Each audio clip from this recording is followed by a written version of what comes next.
कि आर्मी में कौन से परिवार के लोग जाते हैं? कभी किसी नेता, मंत्री, अधिकारी या अफसर का बेटा कभी आर्मी में भर्ती नहीं लेता, क्योंकि उनको पता है कि मेरे बाप के पास इतना पैसा है कि वो मुझे एक बिजनेस खड़ा करा सकते हैं। महिला बार बार बोल रही है कि उनके साथ बदतमीजी हुआ, कोई कार्रवाई नहीं। एक तो पुलिस वाले खुद थप्पड़ मार रहे हैं, फिर खुद ही जेल में ले जाके भर दे रहे हैं। खाकी वर्दी के लोगों के पास एक अलग भाषा है, तो हमें भी बताइए, हमें सीखना है वो भाषा, क्योंकि हमें तो समाज के लिए ही काम करना है। पुलिस वाले गाली देते हुए दिख रहा है, लेकिन आर्मी का बंदा सिर्फ और सिर्फ इतना बोला कि मैं आर्मी का जवान हूँ। और जो उसमें वीडियो कर रहे थे सुनील जी, उनको जब पुलिस वाले मना कर रहे हैं कि आप वीडियो मत कीजिए, तो वो बोले कि नहीं वीडियो तो ऑन रहेगा। तो उसमें तो दिख रहा है कि पुलिस वाले गाली दिए।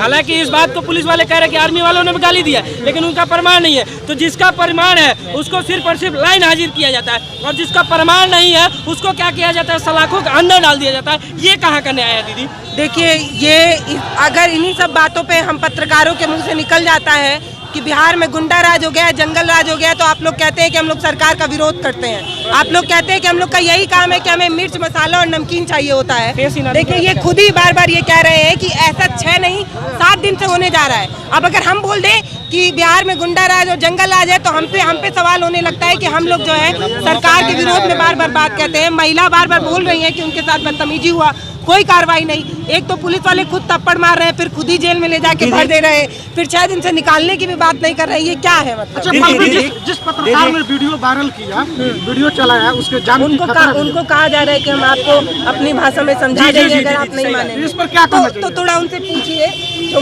महोदय उनको बोले अपनी भाषा में समझा देंगे, उनसे पूछिएगा देश में संविधान के अलावा दूसरी कोई भाषा आ गई है क्या?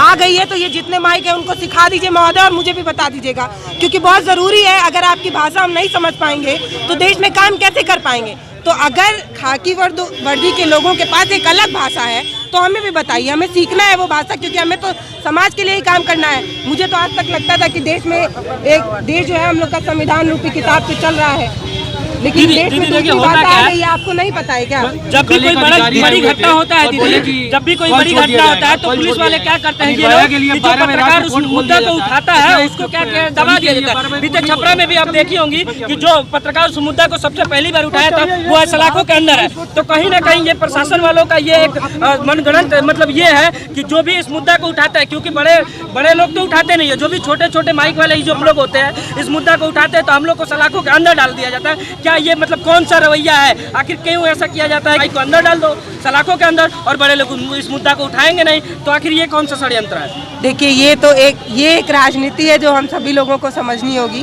क्योंकि बड़े जो एसी वाले पत्रकार है वो उतरेंगे नहीं, और ये लोग जो आते हैं उनसे कहा जाता है कि मेरे पास डिग्री है, तुमने पढ़ाई की है, 3000 का माइक लेके तुम लोग जो है वो सवाल करने लगते हो। तो ये बताइए कि जब वो लोग सवाल करेंगे नहीं और ये लोग सवाल करेंगे नहीं, तो इसका मतलब इन लोगों का इन लोगों का आवाज दबा के, मुझे पता है आप लोग क्या करना चाहते हैं। आप लोग चाहते हैं कि सब लोग पूछना छोड़ दें और आप लोग अपनी राग लापे और बोल दें कि भैया भैया हम ही सही हैं। वही आप चाहते हैं कि ये माइक और ये कैमरा बंद हो जाए और फिर आप लोग अपनी मनमानी करें। दीदी, इतना कुछ होने के बावजूद भी कुछ अपने ही पत्रकार बंधु हैं जो एक दूसरे पत्रकार का टांग खींचने पे लगे हैं। उन सारे पत्रकार बंधुओं को बिल्ली लड़ेगी तो बंदर रोटी लेके खाएगा ही। इतनी समझदारी सबके पास होनी चाहिए कि आज अगर इनको गाली दिया जाएगा और सब लोग बोलेंगे अरे वाह वाह वाह, ओके गाली देना बहुत बढ़िया भाई, तो क्या होगा? अगले दिन इनको गाली दिया जाएगा, फिर आप लोग ताली बजाइएगा, फिर एक दिन इनको गाली दिया जाएगा, आप लोग ताली बजाइएगा। सबसे बड़ी गलती हमारी यही है कि सब एक दूसरे के कंपटीशन में लगे हुए हैं, जबकि हम सब का काम, ये जितनी माइक है उन सब का काम जनता का आवाज उठाना है, अपनी राजनीतिक रोटी सेकना नहीं।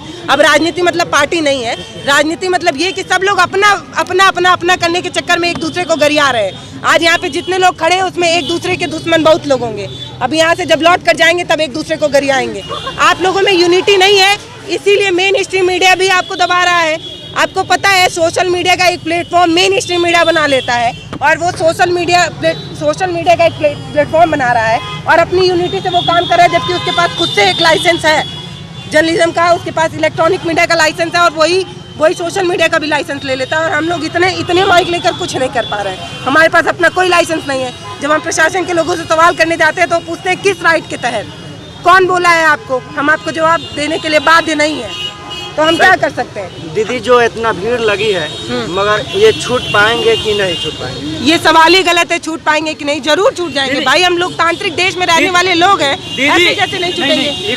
कहीं ना कहीं हमारे सारे पत्रकार बंधुओं को एकजुट होने की आवश्यकता है और एक दूसरे का टांग खींचना छोड़ के एक दूसरे के सपोर्ट में आने की आवश्यकता है, क्योंकि आज जो आर्मी के जवान के साथ हुआ है। क्यों लड़ते हैं आप लोग आपस में? क्यों लड़ते हैं? तो एक किसी पत्रकार का नाम लेके कुछ बोला जाता है, किसी पत्रकार का नाम लेके कुछ बोला जाता है, कुछ लोग कहते हैं हाउ घूस खाता है, कुछ लोग कहते हैं हाउ घूस खाता है। व्यू के लिए, सिर्फ व्यू के लिए, सिर्फ व्यू के लिए लड़ा जाता है। पत्रकार मनीष कश्यप है, किसी का नाम लेकर व्यू के लिए लड़ा जाता है। छोटा पत्रकार क्या करेगा व्यू के लिए? कि वो लड़ेगा और कुछ नहीं करेगा। जो भी लड़ाई चल रही है पत्रकार का व्यू के लिए, कि मेरा व्यू आ जाएगा तो मेरा पैसा आ जाएगा। देखिए ये बहुत गलत है, मैं किसी का नाम नहीं ले रही हूँ, पर मैं एक बात कहना चाहती हूँ कि अगर आप अच्छा काम कर रहे हैं तो आप अपने नाम से आगे बढ़िए, किसी का नाम इस्तेमाल मत करिए।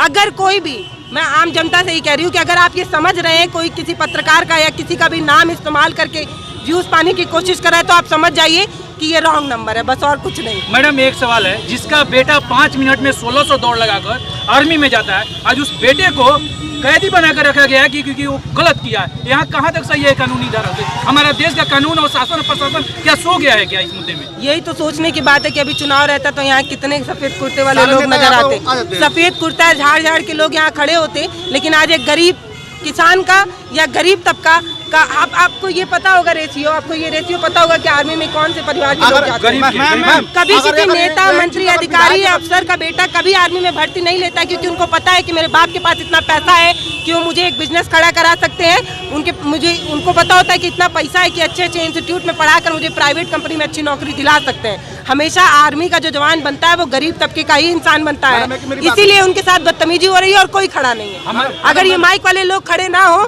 तो 6 दिन तो बीत ही गया है, 1 महीना भी बीत जाता, कुछ नहीं होता। हमारे संस्कृति में मैडम कहा जाता है कि बहू का जब आती है तो घर से निकलती नहीं है। 1 महीना में उस आर्मी का जो औरत है वो घर से बाहर मीडिया के सामने बोल रही है। तो पूछिए ना उन लोगों से जो महिलाओं के सम्मान की बात करते हैं, पूछिए ना उन लोगों से जो बैनरों में चिपका रहे हैं, महिलाओं को मुस्कुराते हुए टंगवा रहे हैं और कह रहे हैं महिलाओं की जिम्मेदारी हमने उठाई है।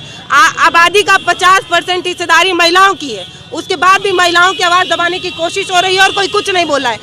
महिला अधिकार कहाँ गया, महिला पुलिस कहाँ गई? जब महिलाओं के साथ बदतमीजी हो रही थी, तो जब ये लोग थप्पड़ मार रहे थे खाकी वर्दी वाले, तो खाकी वर्दी वाली महिलाएं कहाँ थी भाई?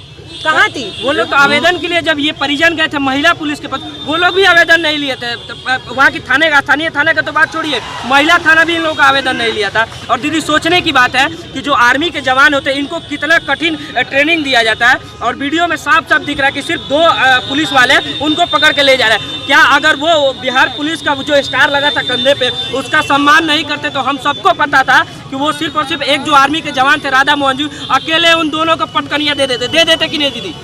अकेले दे देते, लेकिन सिर्फ और सिर्फ वो बिहार पुलिस के सम्मान में, अगर वो सम्मान किए हैं तभी इतना माइक यहाँ पे खड़ा है। अगर वो मारे होते, वो भी मार दिए होते तो सब कहते हैं आपसी झगड़ा, भाई हम क्या करें? सही बात है। वो थप्पड़ खाते रहे तभी यहाँ लोगों के सीने में आग लगी है कि भाई आप मार कैसे दिए खाकी वर्दी लेके। अगर ये भी मार देते तो फिर यही कहते एक दूसरे में मारा पीटी हुई है, हम क्या करेंगे? अगर वो वीडियो नहीं बनता तो आज ये लोग खड़े नहीं होते, क्या कि उनको जेल में डाल दिया जाता है, एक हकीकत है मैडम। लेकिन इस माइक को यही पुलिसकर्मी वाले डंडा उठाकर मारना शुरू कर दे, ये कहाँ तक सही है? यही तो एक सवाल है उन लोगों से जो कहते हैं कि लोकतंत्र अभी भी जिंदा है। उन तमाम लोगों से जो पढ़े लिखे सम्मानित लोग हैं उनसे पूछना है कि अगर ये माइक ना आए तो क्या आपके हक की आवाज़ कभी पहुंच पाती है सत्ता के गलियारों तक? जब ये लोग हंगामा शुरू करते हैं तब एसी वाले कमरे से मेन स्ट्रीम मीडिया निकलती है। आजकल आप लोग लगातार देख रहे होंगे, कोई भी मुद्दा हो, कोई भी, पहले सोशल मीडिया आवाज उठाती है, पहले वो बवाल खड़ा करती है, तब बड़े बड़े एसी कमरे वाले पत्रकार लोग निकलते हैं। हम पत्रकारों की बड़ी जिम्मेदारी है समाज को मजबूत बनाने की, और हम बना रहे हैं।